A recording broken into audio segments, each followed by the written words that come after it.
By producing 5 video titles between 1991 and 1997, detailing railway operations in New Zealand during the steam era, the Memory Line partnership has created a lasting testimony of a way of life now rapidly becoming forgotten.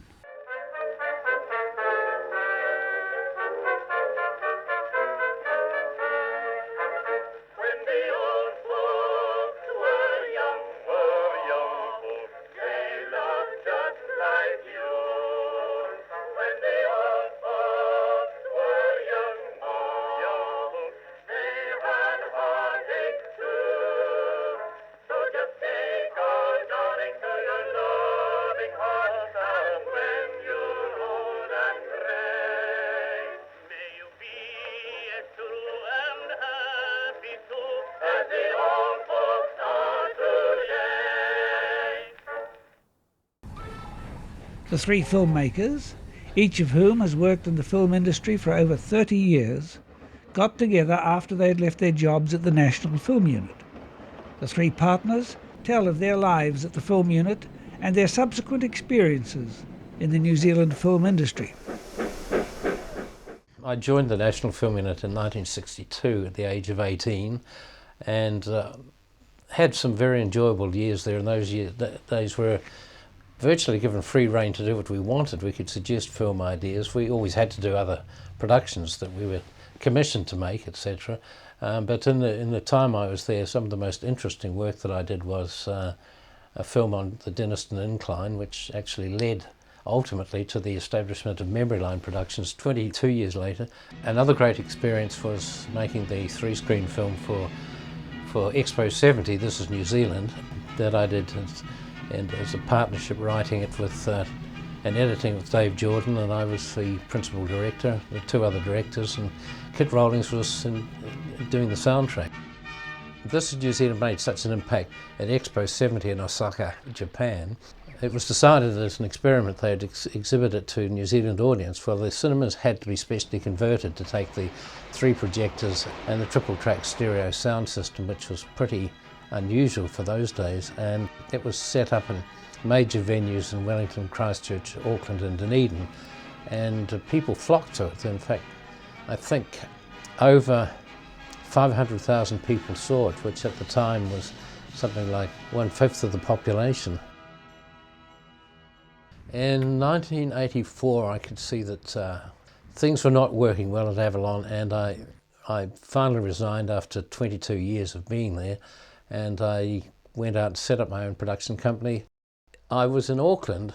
I think I was shooting a job for the Dairy Board, and I was talking to an old friend of mine who was in film distribution, and he was moving into video sell-through market. That's sales through Whitcoulls and places like that. And he'd taken one of the films that I produced at the film unit called War Years, and he'd made it into a VHS and advertised it, and it sold very, very successfully. And he said to me, "Is there anything else you can do like that? Are there any other kind of New Zealand history productions you could make?" And I immediately thought of all of the film that I'd kept from the shooting of the film on the Remutaka Incline in 1967.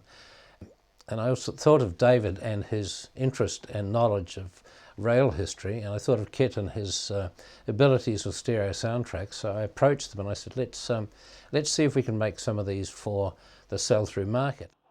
It grew from that. We actually found that our films appealed just to average New Zealanders who's like to remember what things used to be like when they were young or when they lived in certain places. So we ended up making 5 productions over the years. The Memory Line productions have won about, I think it's 4 or 5 international awards. There was one award for the soundtrack for North Island Main Trunk at the US International Film and Video Festival. The productions have all been very successful, and they've been now reissued on DVD, and they'll be finding, we hope, a whole new sales of people who are unaware of the productions, or people who just want to replace their old VHS copies with brand new, spruced up, higher quality DVD copies.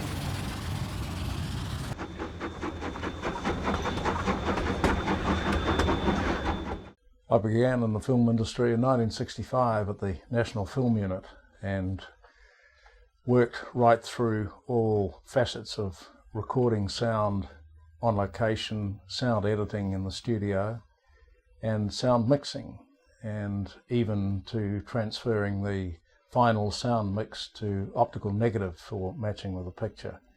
So in the early years we had a lot of training in all areas of sound.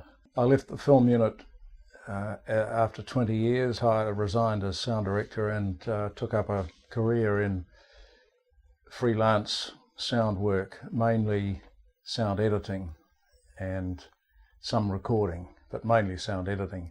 And then when computers came along, that meant that there had to be a choice between location equipment and editing equipment, and the computer and the editing system was what I finally decided on, because there's a huge outlay in capital expenditure for whatever field you use now in sound, whether it's the computer or location recording equipment. Well, I left Auckland University in 1966 and got a job as a production trainee at the National Film Unit, which was quite a good thing for me at that time, because the National Film Unit offered paid training and experience. And so very soon after I joined the Film Unit, I was out directing my own pictures when I was really a novice. I'm often working with much more experienced camera crews than I was, of course, and they helped us young people along. That's if you got on okay with the cameraman. And I worked with several very good cameramen, Brian Cross and Kel Fowler, who were legendary cameramen at that time in New Zealand, and I was very fortunate to be able to pick up the information and the experience which they passed on. So really, by the time I'd been at the Film Unit for a year or two, I'd actually been out directing pictures. I was writing scripts, narrations, I was editing films, writing treatments, choosing music, doing everything. That these days, I think I really feel sorry for young people these days, and they have not got the chances that we had at that time. And I was very fortunate to be thrown in at the deep end and making my own documentaries and getting a chance to have them entered in overseas film festivals and getting awards as well. So by the time I'd been at the Film Unit for a few years, I'd been making movies for, or I should say films for television and for cinema, tourist promotions, television commercials, drama eventually, the whole lot. And when the National Film Unit was sold in 1990, I'd been there over 20 years, and I'd probably had as much, if not more, experience than many people in New Zealand at that time. And it was a bit of a shock to all of us who'd been at the Film Unit for the place to be sold. A group of us got together and to produce and direct and make a variety of different projects. Some cases there were corporate videos and various other work that we'd been trained to do at the Film Unit. And one of these was the Memory Line series, which I got together with Hugh MacDonald and Kit Rawlings to make documentaries about New Zealand's social and transport history, using the old people who were still around, people of my parents' generation who were born around about the early part of the First World War. In 2002, the partners accepted the task to recreate a trip over the Remutaka Railway Incline and set about producing a film utilising modern video and sound techniques to simulate the railway journey in the late 1940s. Since movie cameras were invented, film enthusiasts have been recording historic events. Many of them did not fully realise the lasting impact their films could make. When the idea of making Rimutaka 1949 came up, it was only possible because we had already met some of the early filmmakers, had some of the collections of these early archives that they'd shot of the trains in the late 40s and early 1950s. Of those people whose films appear in Rimutaka 1949, Jim Goggin is still alive.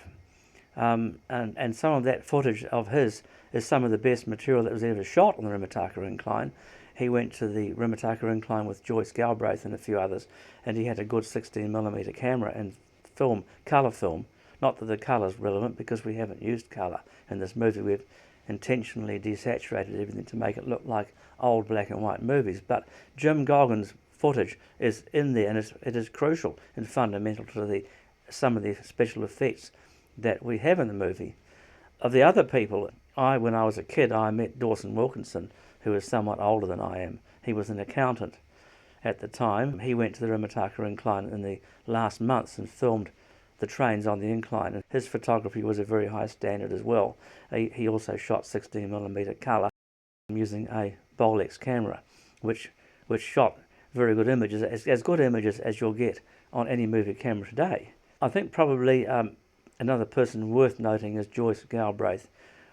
She didn't have access to 16mm camera. She used 8mm black and white camera and film. The interesting thing about Joyce was that she was the head of a camera club in Wellington, and she had very high standards of photography as well as an interest in telling stories. She also liked filming people. Many of the others got on with filming the trains, which was essential, of course, but Joyce got some of the shots of the locomotive depot and the firemen and the drivers and the cleaners and all those people who other photographers tended to ignore and overlook. Joyce managed to get Ray Holmes interested in firing H201 up to make several trips up and down the incline for her camera. And there are one or two of the shots which we've used in the movie of H201 coming directly towards the camera, almost up to a stage where it almost hit the camera lens. And that was thanks to Joyce and Ray's close teamwork that they managed to pull that shot off. They were able to film shots with the fill engine that were absolutely unique. Including the shots, of course, of the engine coming into the summit tunnel. That shot was never shot before and certainly couldn't have been since. So between those people, we have a really unique record of the fill engines at work. With Rimutaka 1949, what we were keen to do was to create an experience for our audience that no one else could have. For obvious reasons, you cannot travel on the incline at present, and the number of people who travel on it who have memories, of course, they're all getting quite old now because it is 50 years since the incline closed. So it was our intention to create for the visitors of the museum an experience of travel on the incline as close as it would be based upon the memories of people who I've spoken with. And my idea was to start the movie in the tunnel. And to end the movie in the tunnel, because by going into the tunnel, you're going into the past. A bit like The Lion, the Witch and the Wardrobe, C.S. Lewis's classic story, where the children go through the cupboard and into Narnia and go into a different medium, a different time. And that's what we've done with Remutaka Incline. We're able to do that by going through the tunnel and into the past.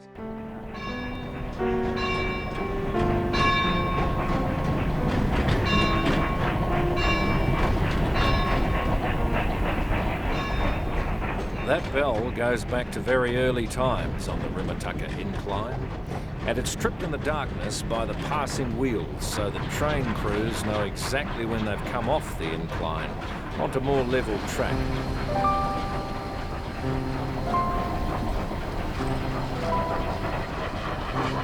When we decided to record the bell in the tunnel, one of the reasons that I wanted to do that was that was where its original location was, and the acoustics in the tunnel would be identical with the acoustics as they were on the day when the Phil locomotive ran through the tunnel, with the exception, of course, that the engine wasn't there, and that would affect the sound. But I think that recording the bell in the tunnel enabled us to get the true ambience, the true reverb, the natural reverb of the tunnel. So Cliff Lee built a box to mount the bell on, and David made a lever that would act as the wheels that used to trip the bell.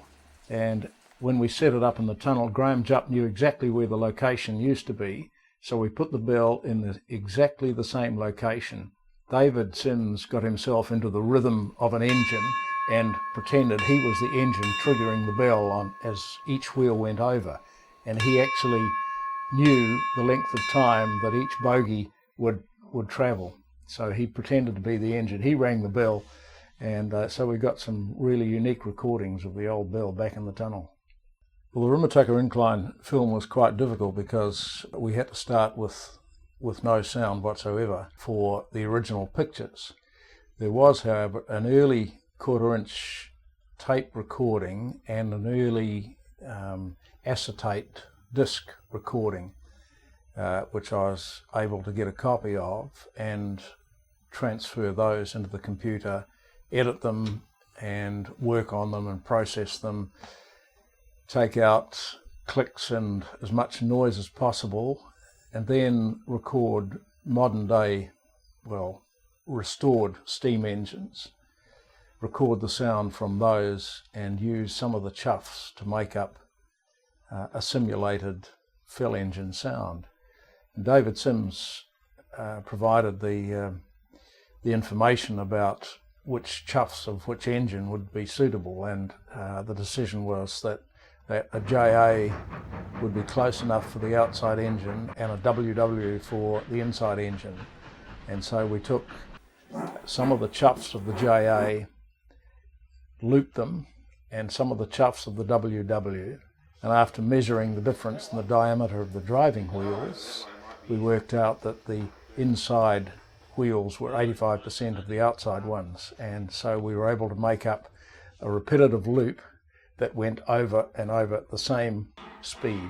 Some of the original recordings had the sound of the engines going up the hill, and so I was able to use some of those mixed in with the ones that I did as well.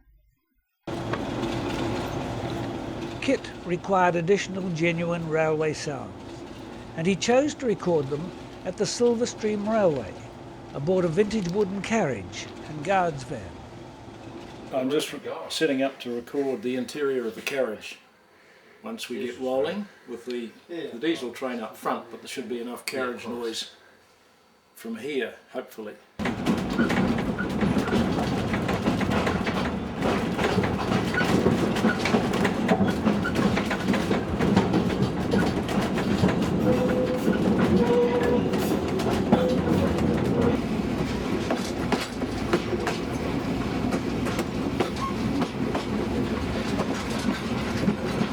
We chose to shoot some of the scenes for Rimutaka 1949 at the Silver Stream Railway, where they have a kilometre of track and a couple of carriages.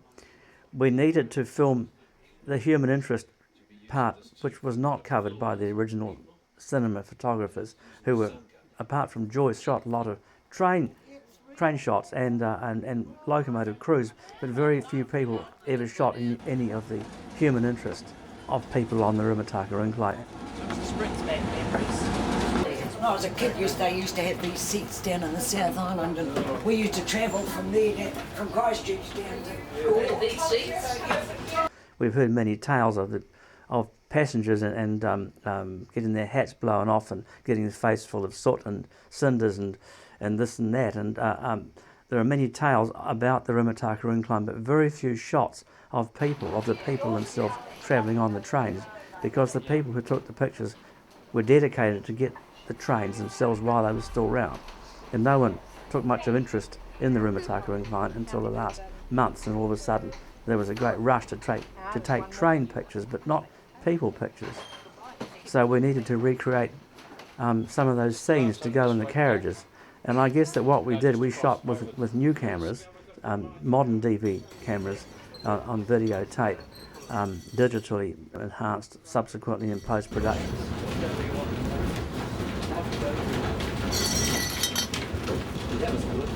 That was really good. That was the tape. Thank you. Very good, Tommy. You passed your driver's license, you don't have to make this 15 at all. Shooting the human interest for Rimutaka in 1949 was really unfinished business as far as I was concerned. Joyce and Dawson and Jim and the others had shot some magnificent railway footage, and we needed to shoot new material of the people interest to go with the trains, so that the unfinished business was finished by us 50 years later. He's going to take you to the station platform. You can get off now and have a well-earned cup of tea.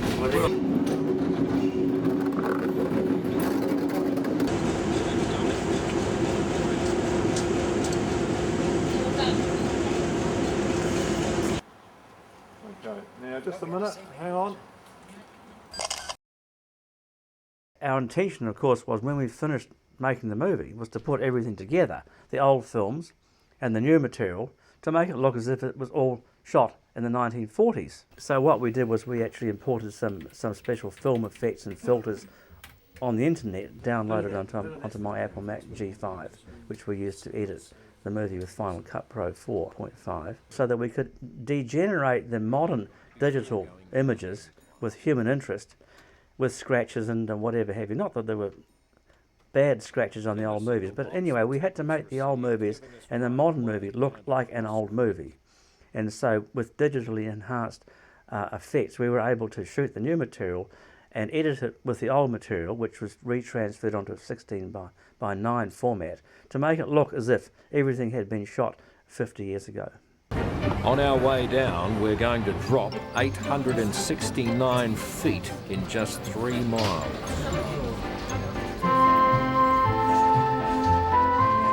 On this train, we've got plenty of braking power. But just in case, the points are always set for the safety siding at Cross Creek. That long whistle hoot tells the signalman we're under control, so he can set the runaway points for the station yard.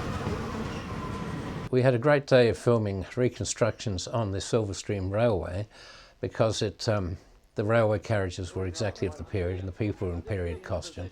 So we took every opportunity we could to get any angle of the train that would cut into the existing footage, and obviously a close-up of the carriage wheel was one. So I stood on the footplate of the front and just leant right down and put the camera handheld in as close as I could to the wheel to get a dramatic close-up of it.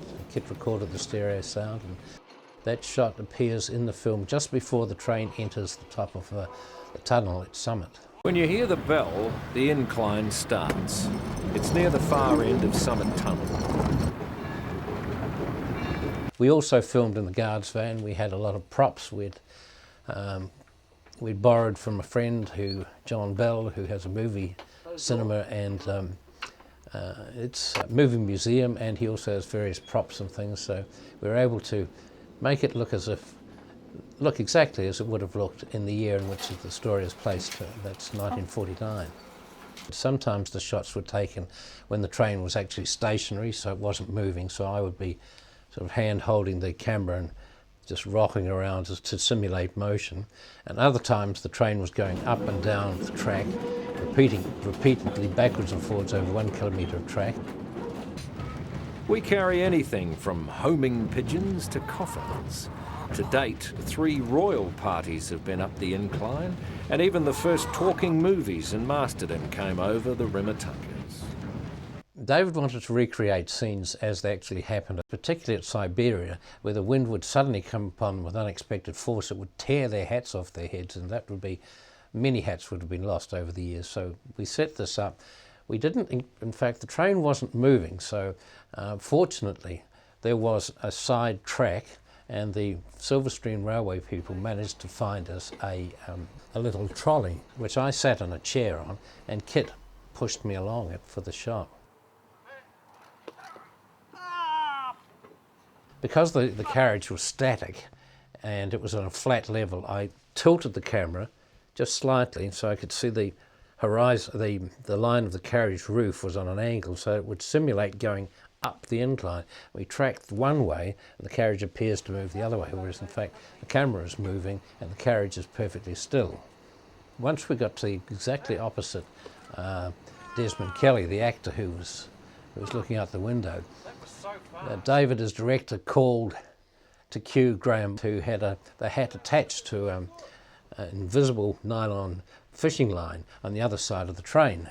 And at this stage, Graham wound like mad, and the hat just flew off like magic, and it was very effective. In fact, the second take, I think it was, it broke me up completely. It was one of the funniest things I'd seen. The shot, as was used, was very brief because the hat was gone literally in a matter of frames. So David wanted to extend it and see what happened to the hat after that. So he and Graham went down to Scorching Bay and against a bush background tossed a hat into the air and caught it as it just flew off and disappeared, and that was cut on straight after the shot of the hat disappearing over the roof of the carriage, and it makes a seamless transition to the hat disappearing forever. And that, accompanied by Desmond Kelly's anguished wail, I think worked extremely well and brings a nice light touch into the film. Somehow you know that if anything's going to go wrong, it'll happen up here at Siberia. At least in a carriage you can close the window. One of the most important vehicles on the Rimutaka Incline were the brake vans that they needed to use on the way down the incline. They had them cut into the train, and they always had one on the back. For some reason or other, no one ever shot a movie shot of the brake van, especially the one at the back, with the brakes rewinding the handles. I had seen some still pictures taken by official Railways government photographer, I think in the late 40s. But there were no movie shots, and we decided that we needed to film that. Many people filmed shots of the train going up the incline, but very few shots were taken of the trains going down. And as far as I was concerned, the trains going down were equally as interesting, in fact more so, because there was always the danger of runaways, you see, going down the hill. And of course that's why the brake vans are so important. Well, when we decided to shoot the scenes with the brake van, we were lucky because there was just one Phil brake van that had been restored and is in the museum. That's very good. Keep going, guys. One like to do a lamppost, and he's just doing a lamppost. I think that's excellent. Yeah, it's very good. Two work well together. Although it was very clean and newly restored, we were able to use that, but we had to add other ingredients to that, of course, so we had to put a Phil brakesman in there, and Jim Henderson, who's the treasurer of the Friends of the Phil, very kindly acted as a brakesman. Having seen some pictures of what they did, he was able to emulate the actions, but it was important for us to add an extra ingredient, and that was the rails through the door at the back, because if you sat in the rear van on the train going down, you look out the door and there was the track going away behind. We were fortunate that Jim Goggin had shot some movie film going up the incline in 1952-53 from a rail car, which we were able to desaturate and reverse in the computer so that it looked as if that point of view of the rails was in fact going down the incline. In order to combine the old movie footage that we had reversed and desaturated and put it together with the modern shot of Jim Henderson in the van at the museum, we were able to employ blue screen technology, which is the same technology which Peter Jackson has used on The Lord of the Rings and more recently King Kong. And in fact we used a couple of his technical people who came along with blue screens for the day. So we had a couple of members of the King Kong crew working with us with a blue screen beyond, lighting that blue screen and filming the action in the van. Later at home on our G5 computer, Graham Moffat, who is a colleague of mine who's working on the special effects with this, was able to superimpose, by using the blue screen, the shot of the rails receding away in the background beyond Jim Henderson, and by a bit of extra playing around with a few scratches and this and that and the other thing, we were able to create a brand new, real looking, old-fashioned, old movie shot of the Remutaka Incline that people, when they see it, do not know we created. They thought it was real. We're now on the lower incline and still descending at 10 miles an hour down the 1 in 15 grade. From its opening day, the incline has been the lifeblood of the Wairarapa. We used several blue screen shots on Rimutaka 1949. Apart from the guard going down the incline, we also set up blue screens in front of H199, the locomotive in the museum, and filmed looking forward out of the locomotive window so that you had a view of an engine driver as it would have been travelling up the incline, because again, very few people shot those shots. It wasn't easy to film on board a Phil engine for a start. The cabin was very confined, it was full of coal, there was a driver and a fireman, and there wasn't much room for anybody else. And that's probably the reason why there were very few shots ever taken on those engines from the footplate, either forward or looking backwards. The use of blue screens is a very common technique in modern day movie making, especially with so many special effects type movies that have been made, like Lord of the Rings and King Kong and what have you in Hollywood. So it's a very common use of blue or green screens so that you can superimpose images over others and play around with special effects that you could never have done without them. Setting the blue screen up is quite a time-consuming job. It can often take hours, and in fact some cases I'm sure even days, on very large sets to actually build the frames and put the blue screens and light them and do takes and retakes. So it's quite an elaborate procedure, which when you come to shoot it and when you come to edit it, what could be hours and hours of work could end up just being just a few seconds on the screen. It's always a battle for summit.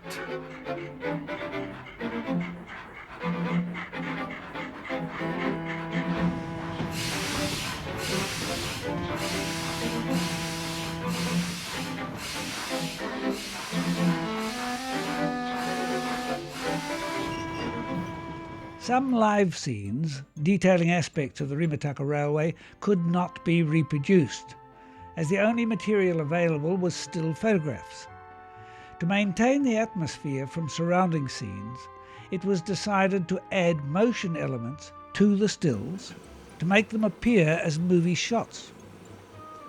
One of these was a scene of houses at Cross Creek, taken from a photograph at the Fell Museum. The young boy walking along a fence line was filmed in a suburb of Wellington. The fence line shots are fitted onto the still photo and scaled and rotated to fit the still scene, and adjusted to fit in with the original photo, so the changes made are not obvious. A large tree and smoke coming from the chimney of one of the houses were also added to complete the scene.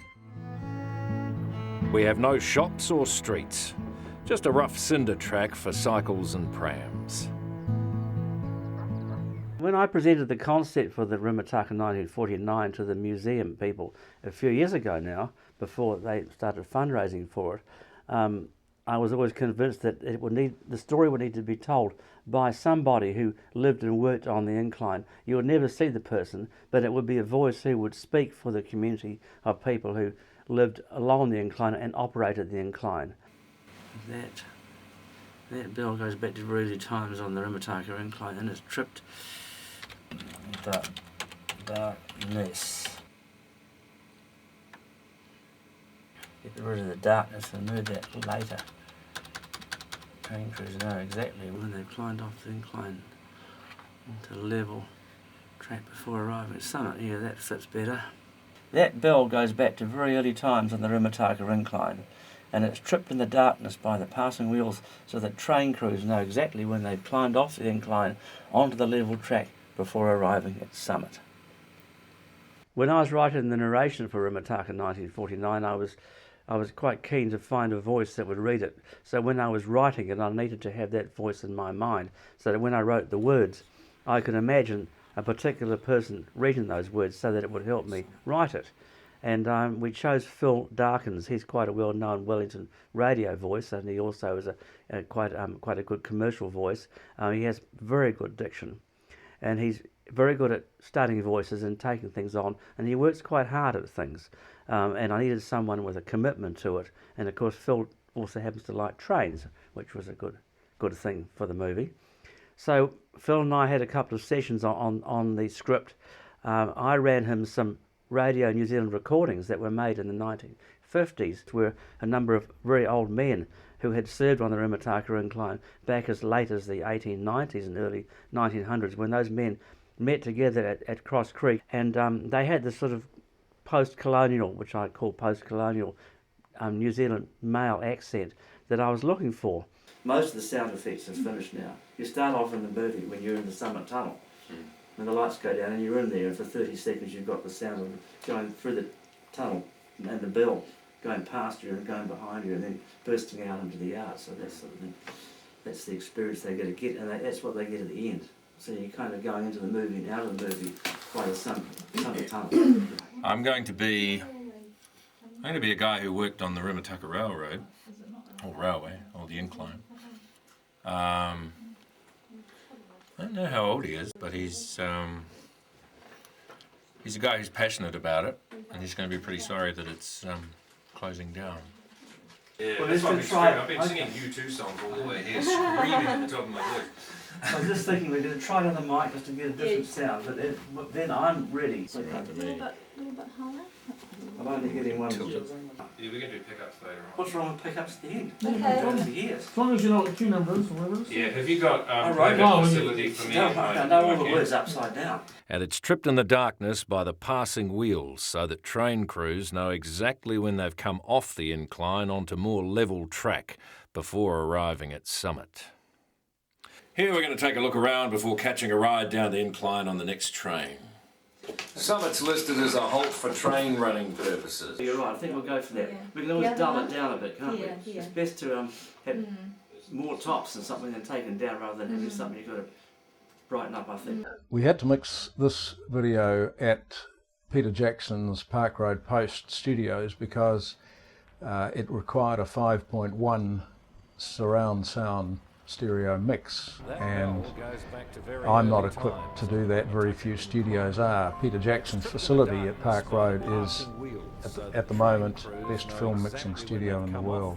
It's a cracker, and they have the encoding programs that are required to encode the 5.1 mix onto a video, onto the final DVD. So the decision was made to mix at Park Road Post, and they generally look pretty favourably on local filmmakers, so we don't pay the full commercial rates that feature films would pay.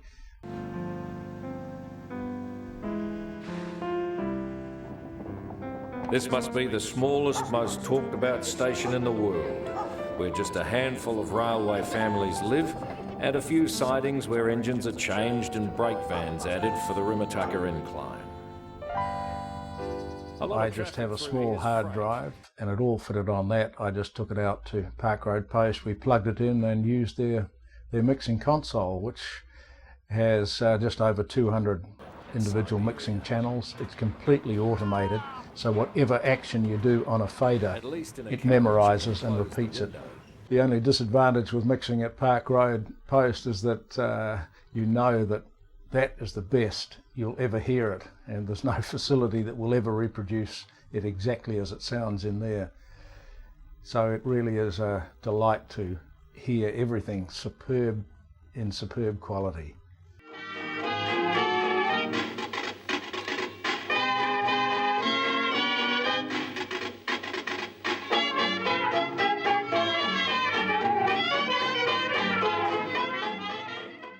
In September 2005, the Fell Locomotive Museum commemorated its first 25 years of operation.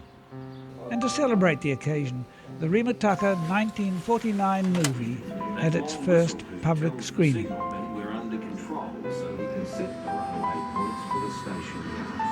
Museum members and invited guests began arriving late in the afternoon, as the final touches were being made to the temporarily installed projection and sound systems. Just so that you all know, David's the director and writer, Hugh is the producer and the cameraman, and Kit Rollins here, the sound designer. Going back to when the formation of the Memory Line Partnership in 1991 was about the time when we did the film documentary.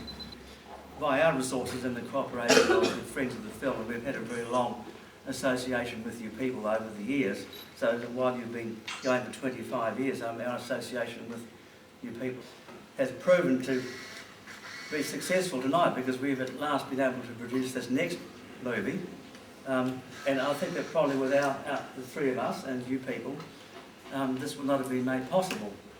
And I think that what we've done with this movie is we've brought a piece of history that's been dead for 50 years. We've actually brought it back to life. We're using resources to recreate from old images and old sounds, authentic, very, very realistic impressions of what it was like to be on the incline in 1949. There were a lot of reconstructions using the Fell van and the Fell loco, and then Kit spent a lot of time in reconstructing the sound, and we mixed it together at Peter Jackson's studio, and all these elements took a long time to get together in their highest possible quality, and it was all thanks to the people at the museum, the friends who managed to raise the budget to do it the proper way. I just hope that you all enjoy it, and it's been a pleasure working with the Fell people and your wonderful hospitality. Thank you very much, and please enjoy it.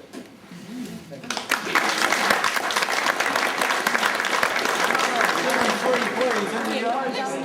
After speeches from the Mayor of Featherston, other dignitaries and members of the Memory Line team, 3 screenings were held for the 90 people present. Early times on the Remutaka Incline, And it's stripped in the darkness by the passing wheels so that train crews know exactly when they've come off the incline onto more level track before arriving at some.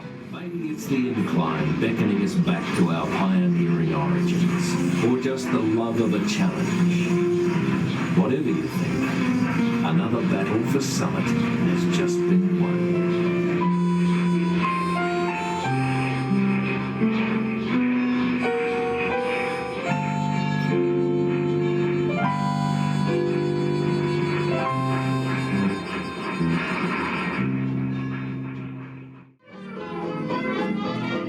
Oh, beauty. Awesome. It was a beauty. It was really great. Approval was unanimous from all those who watched the movie. After the installation of the permanent theatre system, Rimutaka 1949 will contribute to the overall experience visitors get at the Fell Locomotive Museum. Wonderful. I think it's absolutely fantastic. What you've actually created on there is unbelievable. And I know how some of it was created, and it's just biggest description. It's wonderful. Oh, it was absolutely brilliant. The sound especially, I thought, was absolutely wonderful. Fantastic. It really was excellent and going to thoroughly enjoy showing it to people.